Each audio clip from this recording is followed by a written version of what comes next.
Finally tonight, a reminder during this season of giving that the greatest gift is kindness. Here's CBS's Steve Hartman on the road.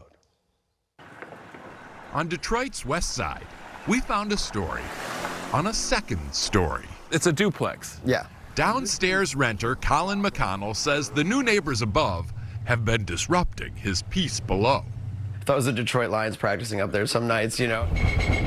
In actuality, it was 3 peewees, running backs, and fourths across the hardwood. The kids belong to 33-year-old Don Wilson. And for months, Colin knew nothing of Don beyond what he could hear through the floorboards.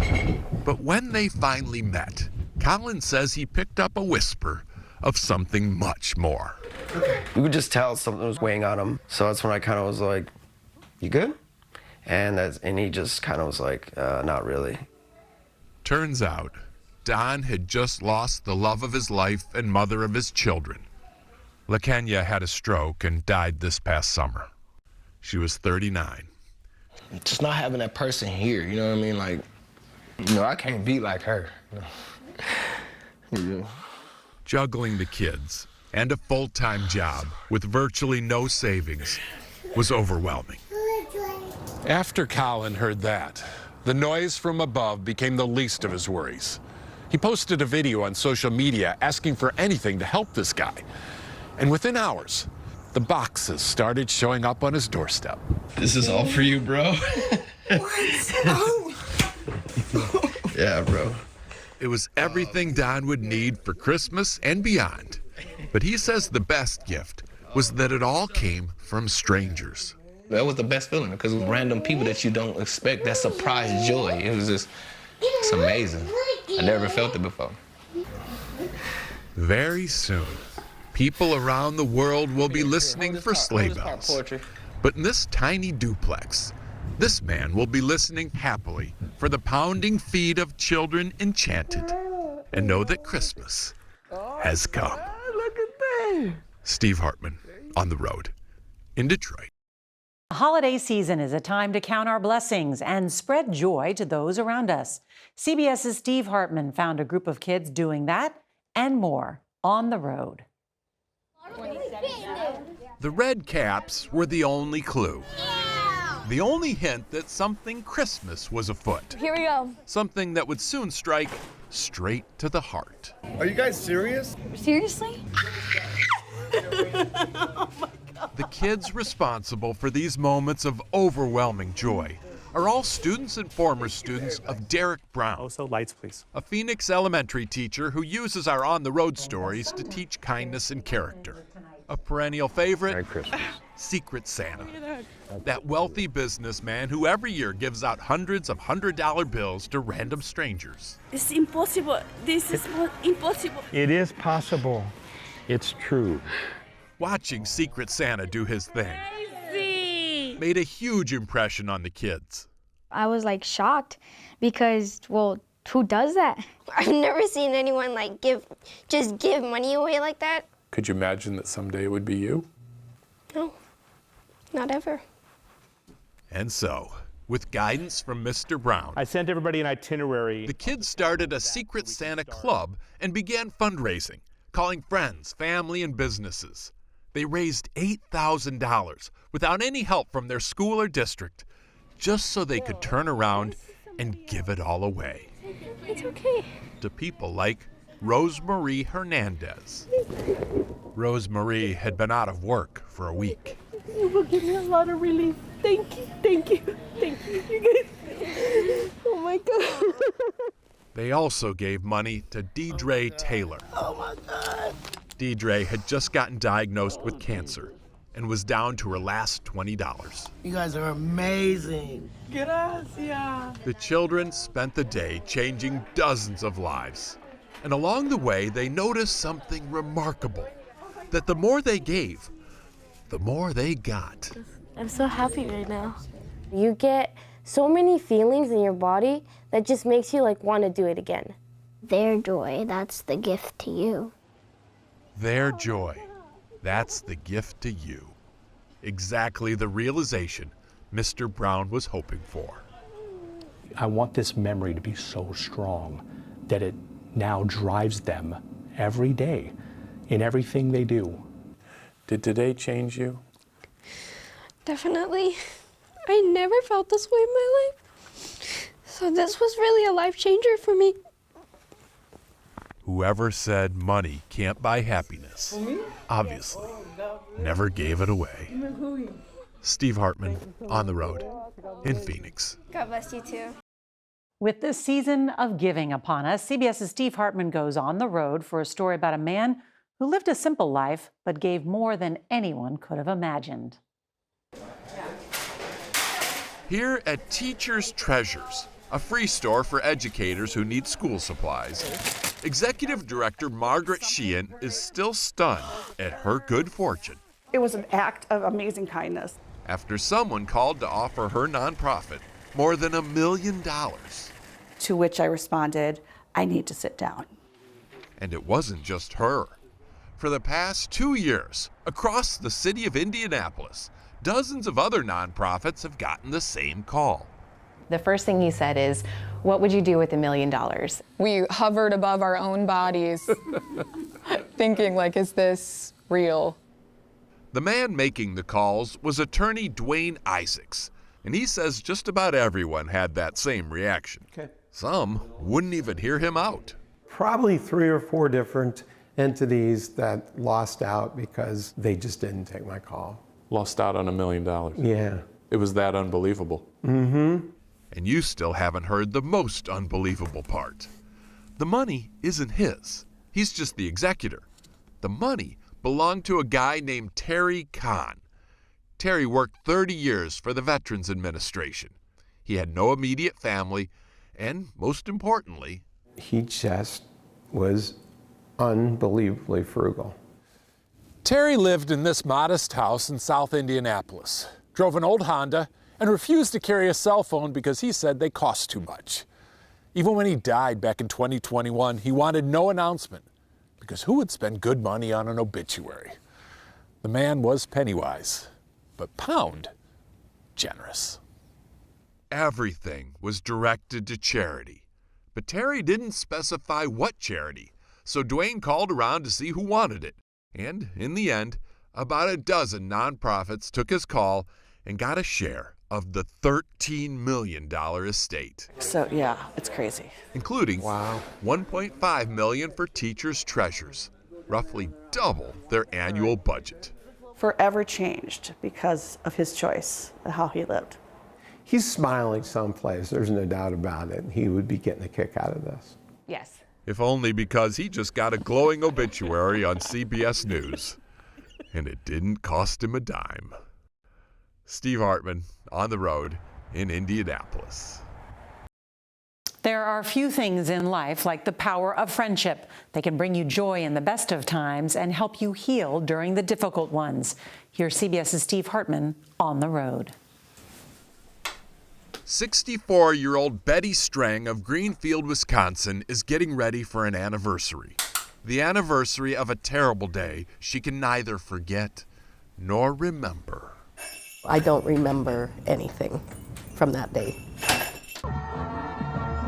1 year ago, a red SUV tore through a Christmas parade in Waukesha, Wisconsin, killing 6 and injuring more than 60 others, including Betty Strang, who suffered a traumatic brain injury. Betty was part of a dance team called the Milwaukee Dancing Grannies, which lost 3 members that day, but gained something too. When I got home from the hospital, I know I emailed the Grannies to say I was home, and they were so supportive, like, oh, thank you. We assembled a few of the dancers and found a bond. I knew they were all there for me. Almost like family. And that's what kept me sane. I don't think we could have done it without each other. I really don't. Betty, I'm so glad you're back with us. By March, the Grannies were already practicing again. Still recovering, but I'm so happy to be here. And this week, they returned to walk the same street in the same parade. For some members, like Betty, who at one point couldn't imagine leaving the house, this coming out was an absolute triumph. But for all members, the parade was also a chance to send a message. A message to anyone along the route who might be marching down a comeback trail of their own. Think about the Grannies. They came back, I can too.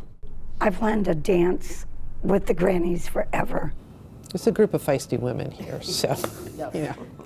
Feisty role models of resilience. Who turned out to be much tougher than their pom-poms would imply. Steve Hartman, CBS News, on the road.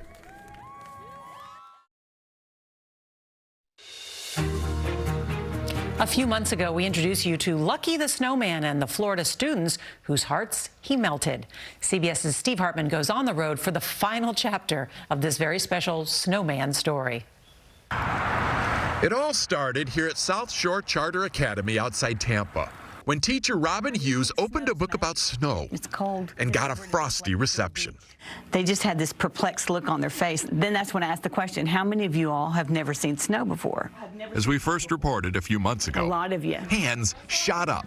Yeah, never seen snow. I saw it on a TV show. Like Ice Age, it has snow. I'm like, what is snow, people?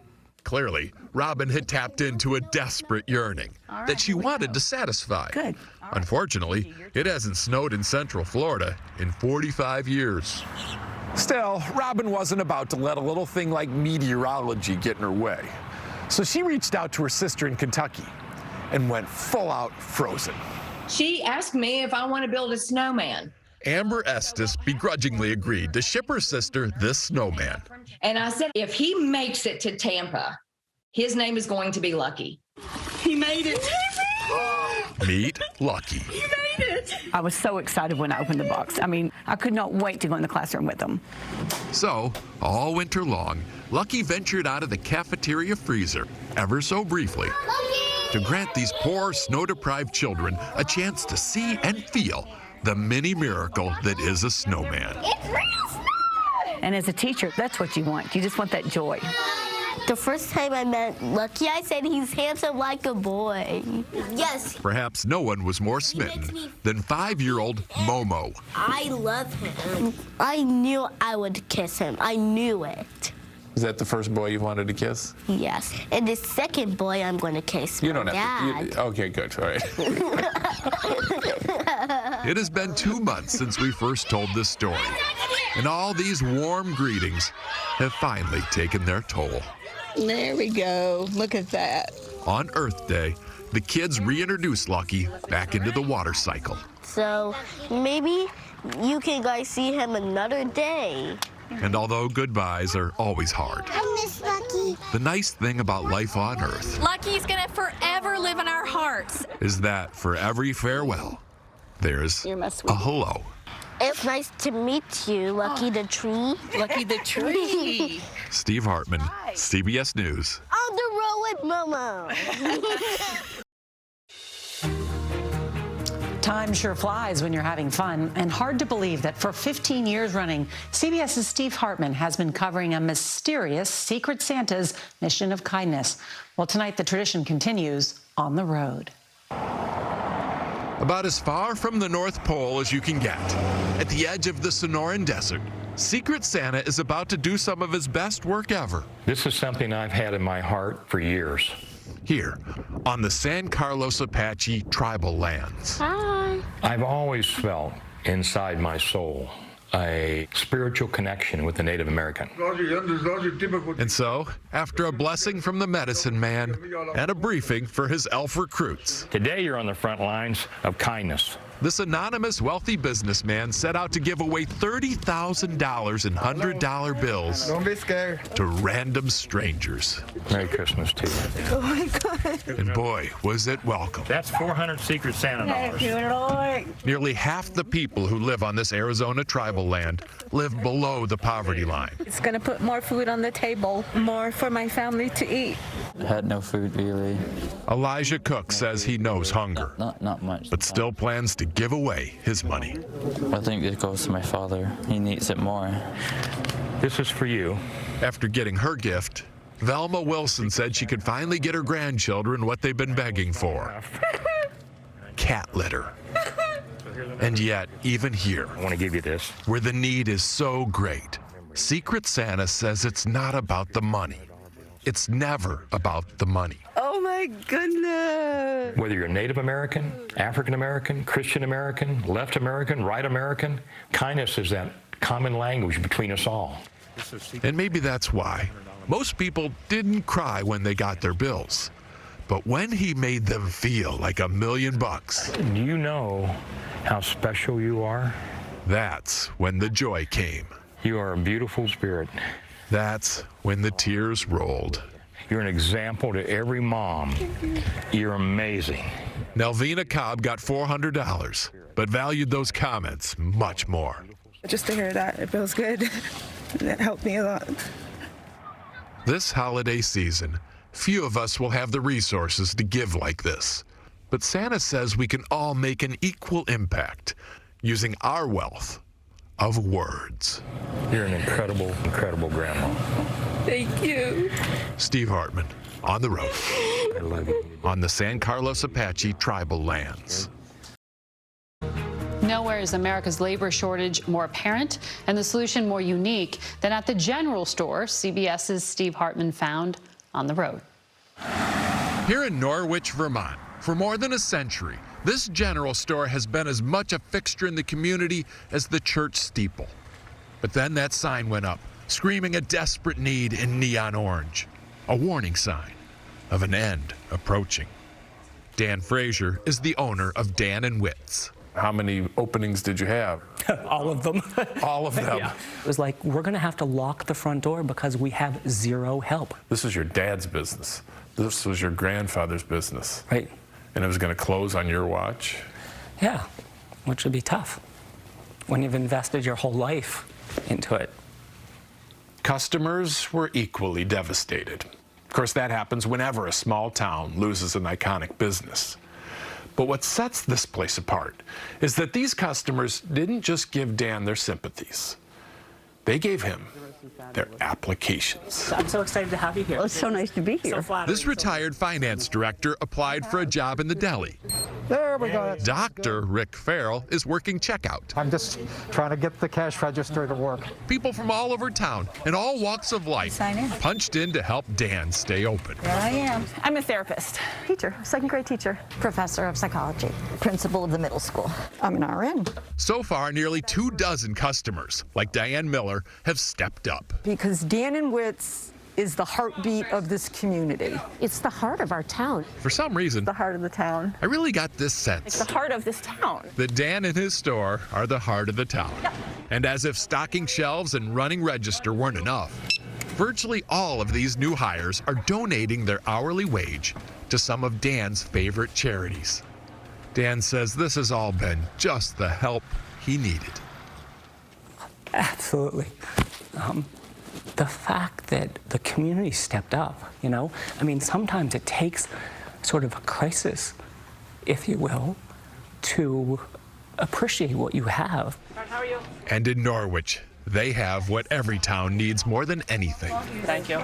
Each other. Steve Hartman, on the road, in Norwich, Vermont.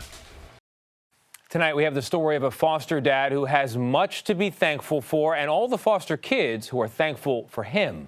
Here's CBS's Steve Hartman on the road. When Lamont Thomas became an empty nester, it was the end of a parenting legend. As we first reported a couple years ago, this divorced father of two took on hero status when he took on a foster kid named Michael Perez. He was a good young man, you know, and I just hated to see him in the system. Eventually, Lamont adopted Michael, who now works as a nurse. I don't believe that I would be the person that I am today without the morals that he instilled in me, the family, the extended family that I have now. How extended is that family? I tell you, if I had enough fingers and toes to count. Turns out Michael was just the beginning. That's Marcus. Over the next 15 years, Jamie. Lamont fostered more than 30 kids here in Buffalo, New York, Herman. And adopted 5 of them. JJ. And again, he did this all on his own and with all of his heart. Every child that I have had, it was my goal to make a difference in their lives. Proud of them. And you retired from fostering? I did. Go fishing? Oh, yeah. Trips? Love all of that. Of course, we wouldn't be here today if that was still the case. Yes, sir. It really was a shocker. I didn't expect for him to restart and to do it all over again. It's just amazing. That's right. He got back in the game, and in a big way.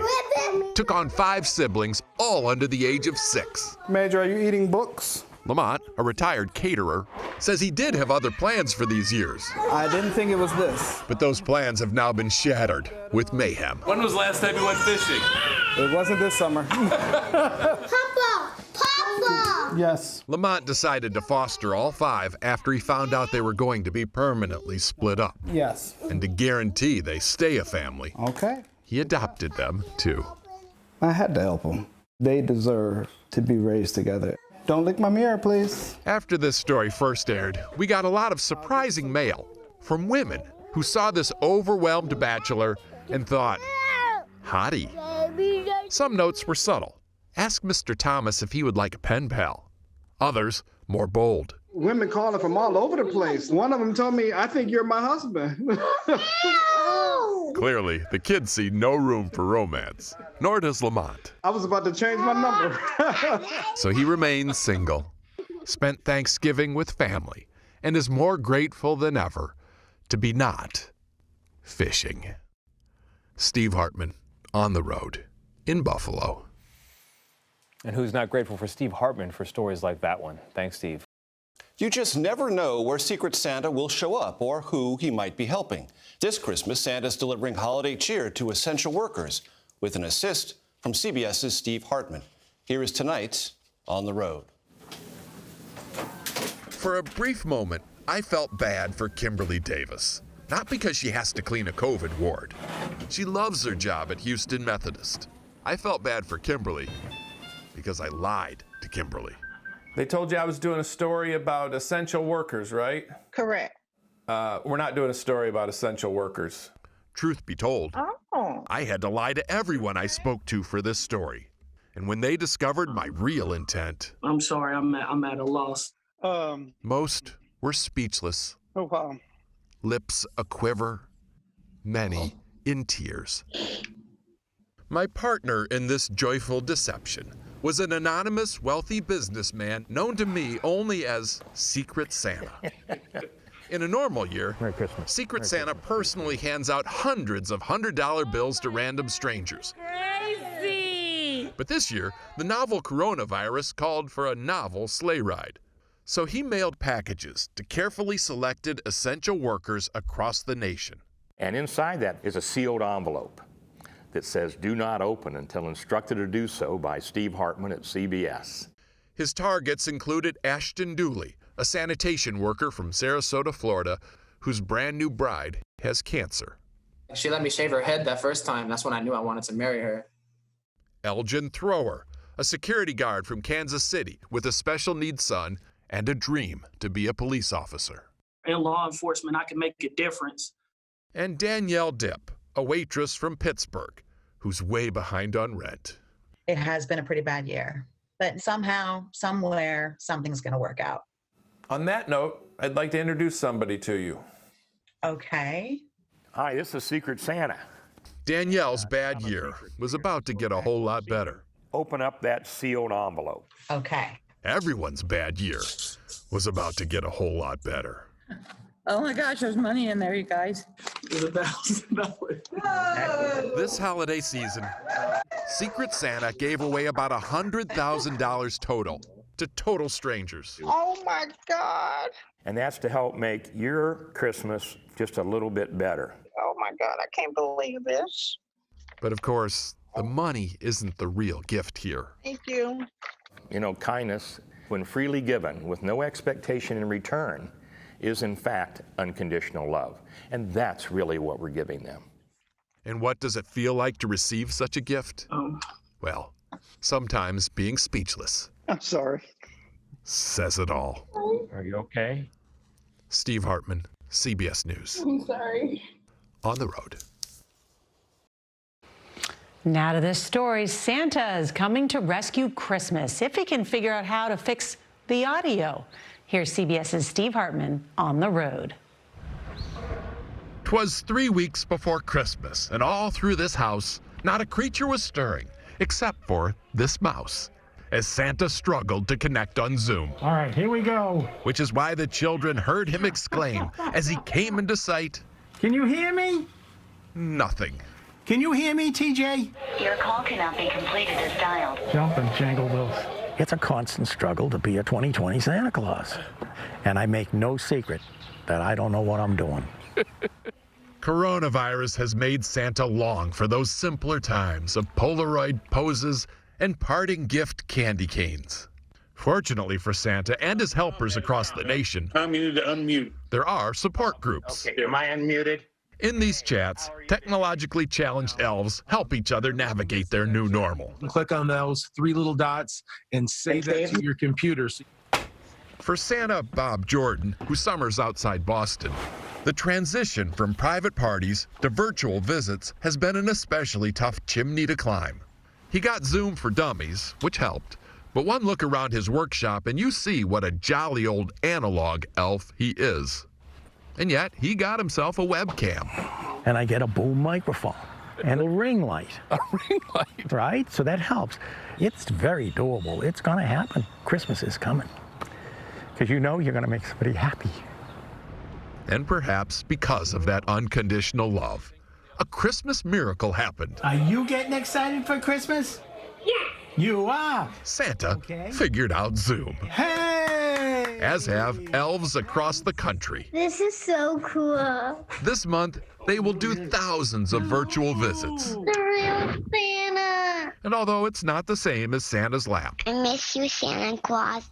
in some ways, it's better. I miss you too so much, Dallas. Because if it's really the thought and effort that count, I love you so much. Santa has already given us Been here, yeah. his best gift of the season. Bye-bye now. Bye. Steve Hartman, Bye. on the road, Merry Christmas. at the North Pole. Bye, Santa. Tonight, a major item is being checked off a little girl's wish list after a Toymaker followed her marching orders. Here's CBS's Steve Hartman on the road. It's already the best Christmas ever for 7-year-old Vivian Lord of Little Rock, Arkansas. Look at this. But why such glee So excited. over plastic toy soldiers? To understand, you have to go back to the summer of 2019. I'm coming in for another shot. It was during one of her brother's air raids that Vivian was struck by the fact that her army men were all just that, men. I noticed that there was no girl army men. No girls. They don't make them. My interview from last year. And were you disappointed when you found out there weren't any? I don't know why anybody has not thought of that. So Vivian wrote a letter that read in part, "Please, can you make Army girls that look like women?" She sent copies to several Army men manufacturers, including Jeff Immel, owner of BMC Toys in Scranton, Pennsylvania. I've never gotten a letter from a child like that before, but every now and then somebody asks, do you have any female toy soldiers?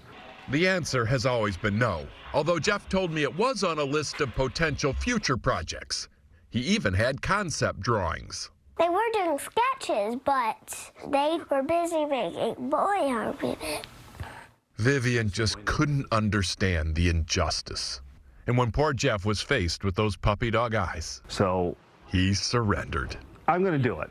You're going to do it. I'm going to do it. So Vivian put this to the top of the list. Yeah, she put it to the top of the list easily. Yeah. Shortly after receiving Vivian's letter, Jeff enlisted the first woman into the vintage plastic military.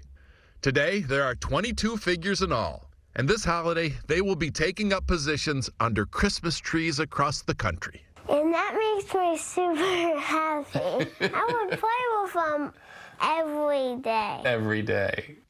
A decisive victory in the battle for equality. Steve Hartman, on the road, in Little Rock, Arkansas. We end with a family proudly looking to the future while never forgetting their past. Here's Steve Hartman on the road. Long ago, but not nearly as long ago as you might expect, sharecroppers worked this field in South Carolina. As late as 1964, Bo and Lake Giles were still toiling like indentured servants. In fact, their children say they were, by far, the poorest family around. We had to pick cotton all day long. Oh yeah, you had to pick cotton during the school year. We could only go to school when it was raining. There was very little food. I was praying every day, God, get us out of this situation. But even as those prayers went unanswered, the Giles children knew there was a better life out there because it was so tantalizingly close. The shack they lived in used to be right there. But in their view, just past this pond here, there was another house. You can see it right back there. It's really just a modest home. But to those sharecroppers kids picking cotton in these fields, that place seemed like the Taj Mahal. Me looking across the street at it, it looked like a mansion. You know, they got a bathroom and stuff. Felt like they were rich compared to our broken down home. You had flowers. All of that was a sense of freedom. And all of that is why it felt like liberation when half a century later, the Giles family moved across the street into the Taj Mahal. Some of the siblings pooled their money to buy the property, which they're now renovating to use for family reunions and holiday gatherings. Eventually, the plan is to put the house in a trust so future generations of Giles will know the story and learn the lesson. That poverty doesn't have to beget poverty. That through education and determination, poverty can breed success.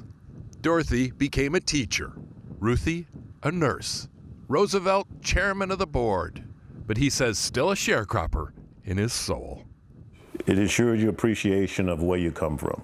Crossed the way, and now we're sitting here instead of sitting over there. We have a better life.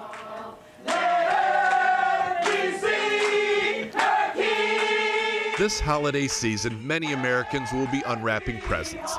But for families like the Giles, the greatest gift is the only gift that truly keeps on giving.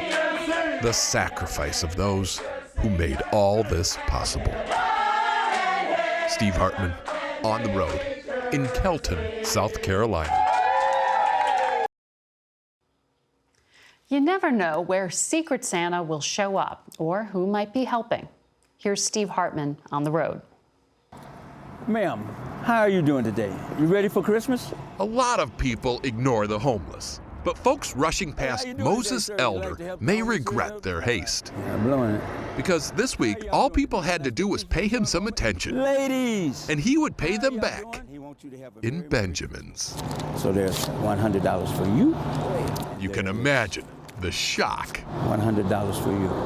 Thank you. Oh, that's what Christmas is all about. Moses' mission was financed by Secret Santa. Merry Christmas to you, sweetie. The same anonymous wealthy businessman who every year goes around the country handing out $100 bills to random strangers. What to do with this? But this holiday season, in addition to his normal giving, he came here to Phoenix. Morning. Good morning. And recruited this most unlikely, homeless elf. I want to enlist you to help me. Can we do that? Yes. All right, Oh, man. so here's what we're going to do. He gave Moses about $3,000 with the instruction to give it away to whoever he saw fit. I think this will be a joyful experience for him. You know, it's a myth that, the homeless just take. From my experience, the people with the least give the most of what they have. We saw that too. Hey, come here for a minute. Come here. Danny McCoy put change in the cup, even though he has 7 kids, and until this moment, This is $100 for you, sir, for showing your kind heart. had no idea how he was going to buy Christmas presents. Eternally grateful for what he did. You are looking for a job? And that's the kind of relief Moses brought to so many here. You had that for me. Most of those he blessed were strangers who just happened by. God bless you. But not all. We love you. Don't you ever forget that. He gave this guy from church $400. He gave this homeless mother of 5 $500. And remember, people appreciate you with your caring, giving heart that you take care of your kids the way you do. Thank you. Okay? Of course, in the end, Secret Santa also gave Moses some money to keep for himself. This here is a new beginning for me. But he says that reward pales to the joy he received from helping others. Today we changed a lot of people's lives, but I believe my life was changed the most. God bless us both. He says even when you're homeless, it feels so much better to give than receive. Y'all don't know I'm happier than y'all. Kindness is a bridge between all people.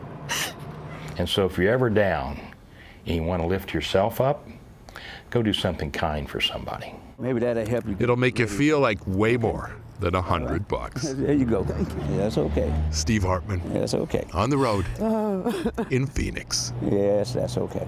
Best presents don't come with a price tag. No assembly or batteries are needed. Steve Hartman proves it on the road. Whenever I think of the true meaning of Christmas, I'm always reminded of what happened in this second grade classroom outside Raleigh, North Carolina. Go ahead and open it. It was 2011, and the guy in the Santa suit had just given every one of these kids the exact toy they asked for in their letters. Every kid, that is, but Bethany Arnold, who refused to ask him for a single toy. Dear Santa, my daddy is in Iraq. Could you bring him home for Christmas? That would be the best gift of all. Did you know you were asking for something that was kind of tough?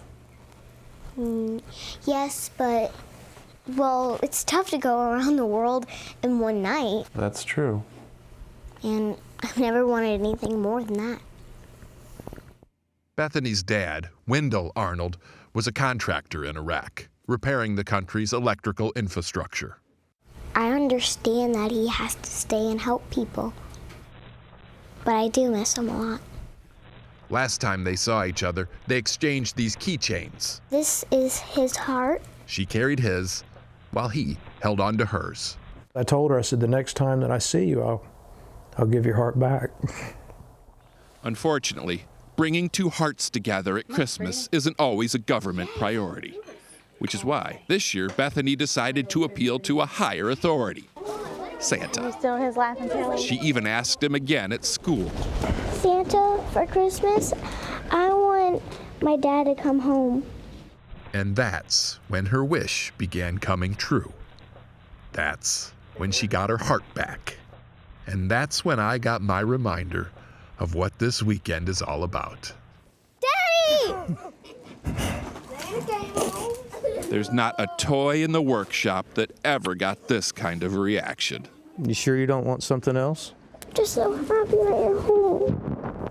Not a bow big enough to wrap the joy. Since this story first aired, Wendell is now back home for good. He says he missed his family too much to stay away another minute, proving the only thing better than a dramatic homecoming is a family you know will always be there. Steve Hartman, on the road in Raleigh, North Carolina. We end tonight with uniformed officers teaming up with a plainclothes Santa to serve and protect the spirit of the season. Here's Steve Hartman on the road. This week, the Kansas City, Kansas Police Department was on the take. I'm going to give each of you $1,000. Each officer in this room got at least $1,000, courtesy of the anonymous wealthy businessman I know only as Secret Santa. This is the day for you to just have fun. We ready to roll? All right. Their assignment was to go out into the community and find people who look like they could use an extra 100 this holiday season. Trying to pick out something to wear for Christmas. People like Gwendolyn Jones. And I told my family already that we're not going to be able to do Christmas this year because I just don't have the money to do it. Didn't have the money to do it. Until now. And that's how it went. Oh my God! Benjamin after Benjamin. This is for real! Armed assault after wonderful armed assault. Most of the people they just happened upon, but some they sought out. Officer James Turney knew of a homeless woman staying at this motel with her 2 young children. Hi, Crystal. In fact, Turney is paying for their room out of his own pocket. Here's $1,000. Yeah. He gave her everything. You make me a better person. Thank you. There are men and women that wear the badge, and they stay on the line to protect us and to serve. It is no coincidence that Secret Santa chose the Kansas City, Kansas Police Department to give away his money this year. He's from around here, and this relatively small department lost 2 officers in the line of duty just 10 weeks apart. Allowing them this privilege was meant as a reminder of the inherent goodness in people. It's really neat because they see that you're a human being too. You're just like them. And I think the uniform goes away, and you just realize that we're all the same people, and that's the gift to me for this. In the end, the officers gave out nearly $30,000 to random strangers and special causes. Thank you so much. Absolutely. Those on the receiving end will no doubt have a merrier Christmas, while those who gave it away got to keep something even better, a message for a happier new year. We have angels in the heaven, but here you are the angels that you can touch us. You can take that to the bank. Steve Hartman, on the road in Kansas City, Kansas. 'Tis the night before Steve Hartman's annual sleigh ride-along with Secret Santa. Tonight, Steve shows us how this Santa got off the ground. Merry Christmas to you, sweetie. It's the one story that never gets old. Every year we ride with Secret Santa as he and his elves hand out hundreds to random strangers across the country. Oh my God, this is crazy! You've no doubt seen the happy endings, but almost no one knows the humble beginning. Thank you so much. The legend of Secret Santa can actually be traced back to a single act of kindness in Houston, Mississippi. It was 1971. A homeless man had wandered into town, and he was starving. The stranger stopped here at the Dixie Diner and ordered the biggest breakfast on the menu. His plan was to sneak out before the bill came. But the owner, a guy named Ted Horn, sensed what was about to happen. So he snuck up behind the guy with a $20 bill in his hand and said, "I think you may have dropped this." And that was the end of it as far as he's concerned. David and Sandra Horn are Ted's children. They say their dad died in 2009, but that one gift keeps giving. That one little $20, just look what it did. It's difficult to imagine that. The money went to a man named Larry Stewart, who vowed that day if he ever got rich, he would return the favor in spades. Larry eventually became a multi-millionaire and the first Secret Santa. His identity revealed only after he was diagnosed with terminal cancer in 2006. Which brings us to Larry's good friend. Larry was hospitalized. The current Secret Santa. And I went up to visit him at night, moonlight shining in, kind of surreal. So I asked Larry, I said, "Do you have any regrets?" And he said, "Yes." I said, "What is it?" He said, "I just wish I could have helped more people." After giving away more than $1 million to total strangers, Larry still felt more needed to be done. So that's when I assumed the responsibility. Over the last decade, this new Secret Santa has run the total to more than $2 million, and all from $20. Talk about happy returns. Steve Hartman, on the road in Kansas City, Kansas.